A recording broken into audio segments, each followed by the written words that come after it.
is Stepan Puchkov and Deep Grey Matter, a channel about the art of making decisions and the science behind it. How many decisions do we make daily? We start from the early morning. First of all, we decide whether to wake up on that alarm, whether to go to our walk. If yes, what to wear and what route to take. If no, how we are going to justify it. Then we decide what to have for breakfast and many other decisions, and this is only early morning. I have once come across an estimate of 35,000 decisions every day. This is mind-blowing. Similarly, our lives depend on many decisions made by other people. Your boss, your neighbor, a driver in the next car, a policeman, whatever. And yes, in many instances, our own decisions are made under some sort of influence.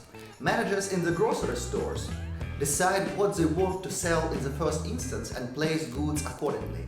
Politicians, speechwriters decide what they want us to remember from the speeches and discuss with our friends. And managers in restaurants decide how long they want us to spend there. Many of such influences are subliminal. Normally, people are unable to detect that they are being influenced. Nevertheless, this happens. This is possible because people are by design irrational. It is sometimes incredibly easy to make others do what you want without letting them know that they are being manipulated.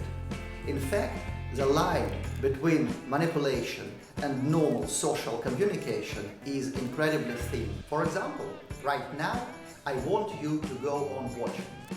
To that end, I tried to make this video useful and amusing. You are free to stop, but do you want to? Will you benefit more from going on watching or from discontinuing? That is another decision you got to make right now. I deeply believe that better, more rational decision making will lead to a better society. What if we all could learn to avoid manipulation? What if we could get an insight in others' motives which they themselves are unaware of? What if we could better understand how our minds work and learn to use this knowledge? I cannot emphasize enough, behaving rationally doesn't mean behaving selfishly. It is not about exploiting others. It is not about being ignorant and insensitive to others' feelings. And here we come back to the prisoner's dilemma we discussed last week. A famous political scientist, Robert Axelrod, devised a tournament where 15 algorithms supplied by the participants played prisoner's dilemma against each other.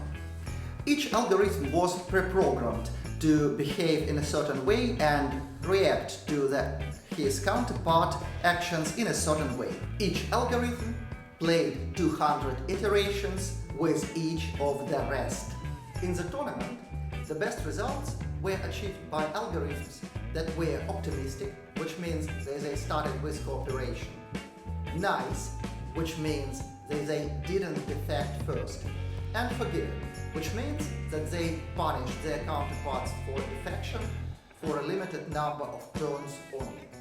It may seem that being nice, optimistic and forgiving has nothing to do with rationality or profit maximizing. However, in this case, it was what distinguished the winners from the losers. So, rationality is not about ignoring or exploiting others. In the next videos, we will step by step discover what it is. Next week, we will discuss 2 or possibly more systems of thinking. As usual, if you found this video useful, like, share, subscribe. And between the devil and the deep grey matter, always choose the deep grey matter.